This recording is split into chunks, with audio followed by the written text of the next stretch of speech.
자, 따라서 여기 나와 있는 행정이라는 말은요. 여기 추상적이라는 말과 구체적이라는 이 부분이 대조가 되는 개념이라고 보시면 돼요. 자, 따라서 법을 정립하는 입법은 추상적인 규범을 만드는 것. 그 다음에 행정이라는 건 그렇게 만들어진 추상적인 규범을 구체적 사실에 관해서 집행해 버리는 것.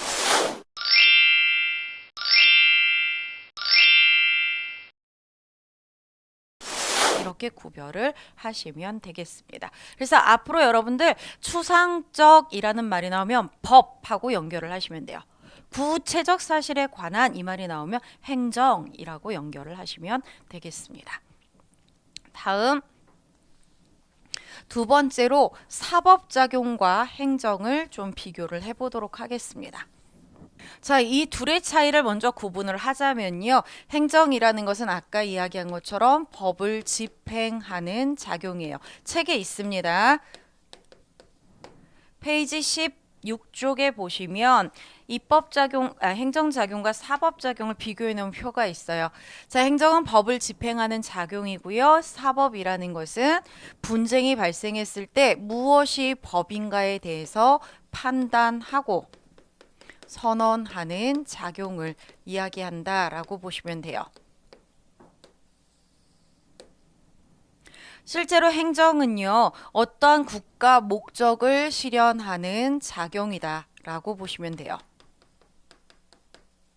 국가의 이익이라든가 공익이라든가 이러한 목적을 실현하는 작용이다. 반면에 사법작용은요, 과거에 발생한 분쟁을 해결하는 작용이에요.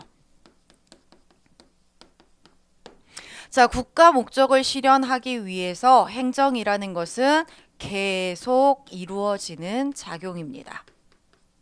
하지만 사법작용은 과거 분쟁이 발생했고 이것을 한번 해결하고 나면 더 이상 하지 않아요. 따라서 얘는 일회적 작용의 성질을 가지고 있다라고 이야기해요. 그다음에 행정은요, 우리가 요구하지 않아도 이루어지는 작용이에요. 예를 들자면, 자, 우리가 재난지원금 달라고 얘기했습니까? 안 했어요. 근데 줘요. 그죠? 음주 단속해달라고 얘기해요? 안 해요. 근데 줘요. 아니, 준대. 음주 단속을 해요. 그죠?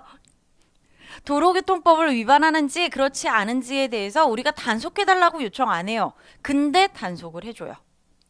이해되시나요?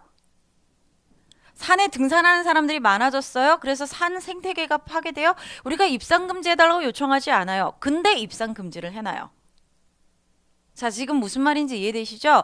이렇게 행정은요, 우리가 요구하지 않아도 어떤 목적을 실현하기 위해서 행정청이 알아서 하는 작용입니다. 이런 걸 능동적 작용이다 라는 표현을 써요.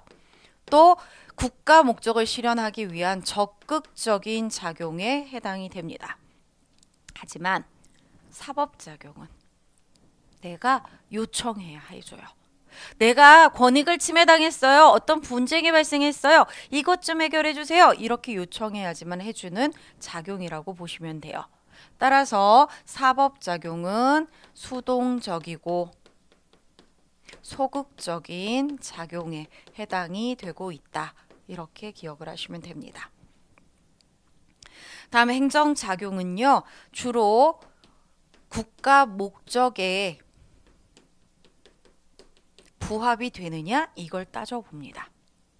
반면에 사법작용은요, 법에 맞느냐를 따져요. 그래서 합법성을 그 목표로 삼고 있다. 이렇게 보시면 되겠습니다. 그 다음에 각각을 담당하고 있는 기관의 모습이 다른데요. 행정은요, 상하 계층체 구조를 가지고 있는 기관에서 담당을 하게 됩니다. 반면에 사법작용은요, 상호 독립체 기관에서 담당을 하고 있다. 이렇게 기억하시면 되겠고요. 그 다음, 자, 각각에 있어서 어느 정도의 재량성, 선택 가능성이 있느냐라는 건데, 행정은요, 재량성이 아주 많이 있다라고 보시면 돼요. 하지만 사법작용은 재량성을 가지고 있지 않다라고 보시면 되는 겁니다.